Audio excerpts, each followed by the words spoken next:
it, Miss Spelman, 1938. You wanted to go abroad. So here you are, almost abroad. There are 2 ways to get there, and your rank isn't high enough for one of them. So, Leela gestured toward the formidable-looking Atlantic. So, Dorothy said, with misery in her voice, while you... Leela shook her head slowly, remembering the bitter exchange of words she'd had with her mother after she told her that she'd enlisted. While she stopped and cleared her throat. I didn't want an adventure. I just wanted the chance to be something more than Pearl Branch's girl down the street who got herself knocked up. In the family way, Dorothy interrupted. Leela gave herself permission to grin, hoping that she wouldn't regret it. That too. Without a husband anywhere in sight, hardly enough schooling to count for much, and only a maid's job to keep her.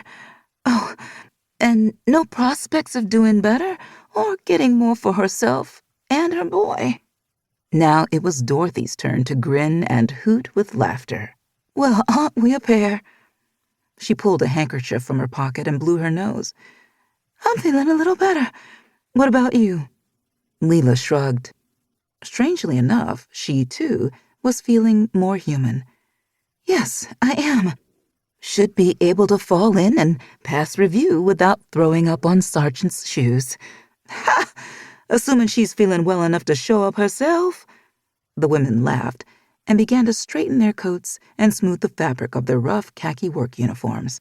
Anyway, the ocean seems a bit calmer, Dorothy remarked. But when the gods wish to punish you, they shatter your assumptions.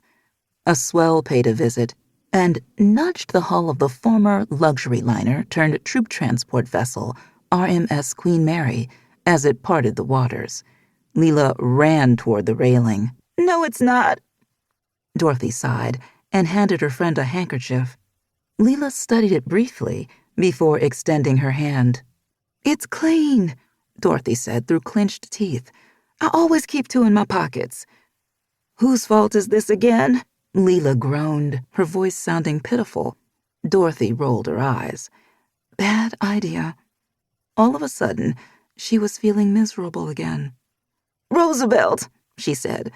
It was the first name that came to mind. Leela nodded. That's right. Let's blame Roosevelt. Out of the cocoon. December 8th, 1941, 12:25 p.m. Eastern Daylight Time, Spelman College Library, Atlanta, Georgia. Dorothy Thom was an experienced teacher. She adored children, and they adored her. She was revered like a fairy godmother by the 3rd graders she taught at Margaret M. Washington Primary School in Miami, Florida. She led the mischievous little ones from skinned knees to arithmetic and reading without them realizing that they were learning something important. Her colleagues enjoyed her company. Her principal considered her a gem and wished that all of his teachers were as accomplished.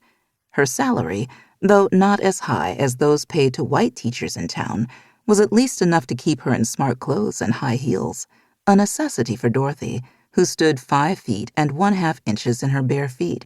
She would add an extra 1/2 inch. It boosted her confidence. And yet, she had never been happier than when she left her teaching job in Florida to become the librarian in the freshman reading room of Atlanta's Spelman College. Her father, Dr. Thom, a professor of theology, was disappointed. He preferred that Dorothy stay in Florida so that he could keep an eye on her. But her mother, Eva, now living in Cleveland, thought it was a good move. Atlanta was a vibrant town, and vibrancy was something that Eva appreciated. Atlanta was cosmopolitan, and the Spelman Library, unlike the underpopulated library at the local normal school in St. Augustine, Florida, maintained a collection of works in French, books that fed Dorothy's obsession. She borrowed her favorites, anything by Flaubert or Dumas, so often and kept them for so long that the librarian issued a warning citation. She'd taken her degree from Spelman with a double major in English literature and French.